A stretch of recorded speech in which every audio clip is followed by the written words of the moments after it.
Mais voilà, avec une équipe d'animatrices et moi-même, on a eu la chance de rencontrer Pierre Rabhi et on a trouvé l'idée intéressante de le questionner à son tour sur nature du dirigeant. C'est la surprise du chef. Nous vous offrons ça, nous les animateurs Belux. À vous les adhérents. Pierre, une rencontre facilitée par Béatrix et par Delphine, que je remercie de leur présence. Et donc maintenant, passe à quelques idées, quelques réflexions de Monsieur Pierre Rabhi. Bonsoir Pierre, alors tu nous reçois dans tes jardins magnifiques, au milieu de cette senteur, je la transmets tout de même, de la menthe qu'on vient de fouler. Oui. Si on te posait la question, voilà, si tu fondais une entreprise aujourd'hui, comment l'ancrerais-tu pour qu'elle ait du sens ?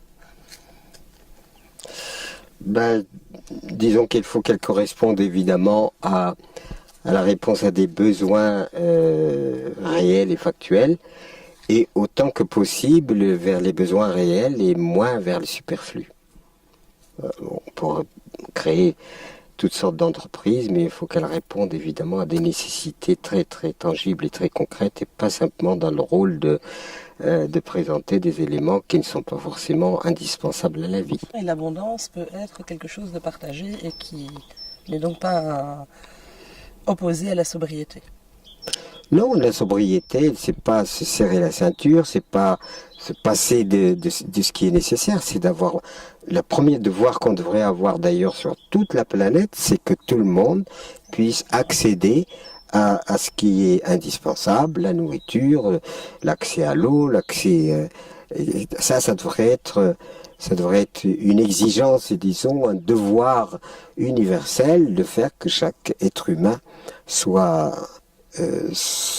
et ses besoins satisfaits dans le respect évidemment de la vie, parce qu'il ne faut pas que l'être humain non plus oublie qu'il n'est pas tout seul sur cette planète, qu'il y a d'autres créatures qui ont aussi le droit de vivre, et il ne faut pas qu'il soit dans une de dictature où il élimine toutes les autres créatures pour en fait totaliser les biens que la nature a prévu pour l'ensemble de ce qu'elle a créé.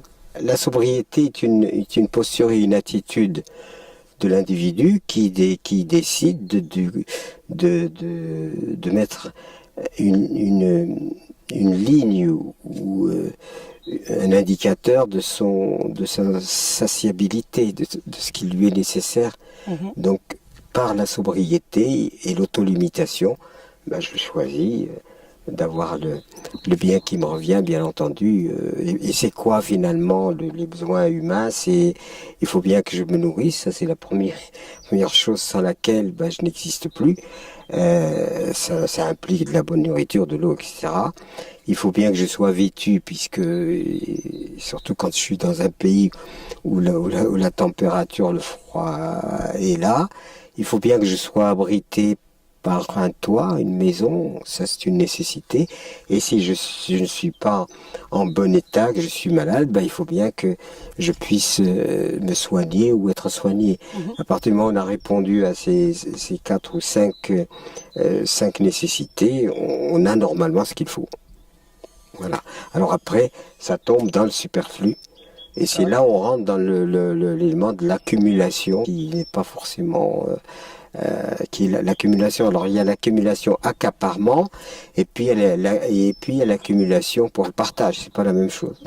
En quoi l'abondance et la sobriété se complètent-elles?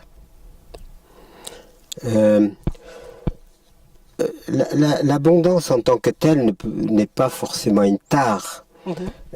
Tout dépend de ce que nous faisons de cette abondance. Si nous faisons de la générosité avec de l'abondance, elle est la bienvenue. Si nous faisons de l'égoïsme avec l'abondance, c'est-à-dire l'accumulation sans partage, donc elle est nuisible.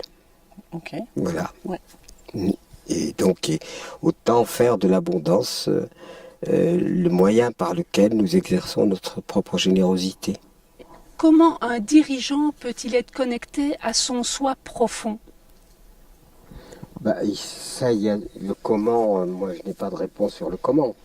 Bien sûr, il y a parfois des techniques de yoga, de ceci et de cela. Mais je pense que c'est une question d'initiative personnelle, parce que j'ai pris conscience qu'il faut que je sois, que je suis un être pensant, que je suis un être d'esprit, que je suis un être, etc. Et puis donc j'interviens d'une façon aussi lucide que possible pour que mon être soit nourri et que je puisse évoluer dans le bon sens. Mais ça relève de mon initiative et de toute la frange du libre arbitre que chacun a. Chacun a une partie qui est son libre arbitre. Et qu'est-ce que je fais de mon libre arbitre? Est-ce que je fais le bien et le mal? Est-ce que je fais du positif ou du négatif? Mais chacun après est responsable de sa propre évolution. On ne peut pas taper sur le crâne des gens pour leur dire de devenir ceci ou devenir cela. Ils le font en toute volonté et espérons en toute lucidité. Entre l'homme, monsieur tout le monde, que tu es aussi, qui a ses états d'âme, ses difficultés, et l'homme épris de liberté, si j'ose dire, l'entrepreneur d'idéaux que tu incarnes, comment tu fais pour être habité et de cette passion? Comment tu fais? C'est justement cette passion qui me fait vivre. Si je n'avais pas cette passion, je ne lui consacre pas l'énergie qu'il faut pour en fait la vivre. Donc on a une passion, et cette passion évidemment amène à solliciter ou à intégrer l'énergie qui est nécessaire pour que cette passion puisse s'exercer et devenir une réalité. Sinon, c'est pour ça que l'extinction, c'est-à-dire les gens qui n'ont plus de passion, qui perdent, etc., s'affaiblissent. Moi, je reconnais que ce qui me donne, j'ai 80 ans bientôt, et ce qui me donne encore cette passion, c'est vraiment mes convictions fortes qui m'ont animé depuis des années, et qui m'animent de plus en plus, parce qu'au fur et à mesure que je découvre et que j'évolue dans l'histoire de l'humanité, je me rends compte qu'on est dans un déficit de plus en plus grand de passion, et du coup l'énergie n'est plus là, quoi. Et puis on a artificialisé tellement notre monde que cette artificialisation prend de plus en plus le pas sur les énergies qu'on a d'une façon naturelle. Aujourd'hui, on a recours de plus en plus à de l'énergie, disons, artificielle, factice, etc. Ne serait-ce que le carburant, par exemple. Hein, et puis l'énergie réelle, ces accès dont nous disposons, nous sommes en train de petit à petit de l'éteindre et de l'inhiber. Et ça, c'est grave. Il faut vraiment que... Alors, on multiplie les machines, et ces machines font pour nous les efforts que nous devrions faire par notre propre organisme, notre propre corps. Ça ne veut pas dire qu'il faut abolir les machines, mais ça veut dire qu'il faut mettre une limite quand même aux machines, de façon à ce que l'énergie métabolique, on dit ça, naturelle, qui est en nous, puisse aussi avoir sa place et s'exercer.